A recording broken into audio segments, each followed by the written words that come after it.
Hello student, let's see this question. At point P, the value of a slope is okay.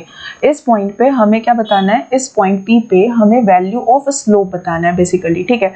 सो इस question को समझने से पहले मैं थोड़ा सा स्लोप के बारे में आप लोगों से पूछना चाहती हूँ. स्लोप आप समझते हैं बेटा? चलिए, तो स्लोप सबसे पहले तो अपन समझ लेते हैं. स्लोप क्या होता है? स्लोप होता है हमारा, स्लोप को कैसे बताते हैं? उसको अपन कह सकते हैं tan थीटा, ठीक है. स्लोप का मतलब क्या हुआ? tan theta. और जहाँ पे हमारे पास थीटा जो है वो क्या बताता है? एंगल बताता है, ठीक है. एंगल बताता है. अगर हमको कभी भी पूछेगा कि स्लोप बताइए, तो स्लोप बताने के लिए आप क्या बताएंगे? tan theta. And tan theta और थीटा जितना एंगल बन रहा होगा वहां पे थीटा, सपोज मान लेते हैं 30 डिग्री एंगल बन रहा है, तो हम क्या रख देंगे? tan 30 degree. और फिर हम बता पाएंगे क्या कि स्लोप कितना बन रहा है, ठीक है. तो हम tan थीटा का यूज करते हैं. अब इसको हम कुछ इस तरीके से ग्राफ के थ्रू समझते हैं, ठीक है. ग्राफ के थ्रू ये हमारा हो गया y एक्सिस, ये हमारा हो गया क्या? x एक्सिस, ठीक है. y एक्सिस और x एक्सिस में सपोज मैंने यहाँ पर एक ले लिया है ये इस तरीके से टेंजेंट. हम बताएंगे कैसे? टेंजेंट के थ्रू. जब भी आप स्लोप बताएंगे तो वो टेंजेंट हमको जिस पॉइंट पे बताना है उस पॉइंट से हम क्या ले लेंगे? टेंजेंट ले लेंगे. जैसे सपोज मान लेते कि कुछ हमारे पास y एक्सिस x एक्सिस दिया हुआ है और हमारे पास कुछ इस तरीके से ग्राफ इस तरीके से दिया. अब हम कैसे बताएंगे?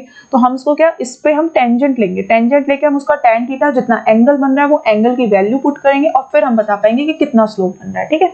तो फिलहाल तो मैं पॉजिटिव और नेगेटिव आपको इसके थ्रू समझा देती हूँ. तो मान लेते हैं कि हमने टेंजेंट लिया है, ठीक है. तो ये जो ऊपर x एक्सिस से जो ऊपर एंगल बनेगा वो क्या होगा? पहली चीज तो पॉजिटिव होगा. एंड मान लेते हैं पॉजिटिव होगा. और जो नीचे एंगल बनेगा वो कितना बनेगा? नेगेटिव बनेगा, ठीक है. तो सपोज मान लेते हैं कि हमको स्लोप बताना है इस पॉइंट पे, ठीक है. और बन रहा है एंगल कितना? 30 डिग्री का. तो मैं कैसे बताऊंगी स्लोप?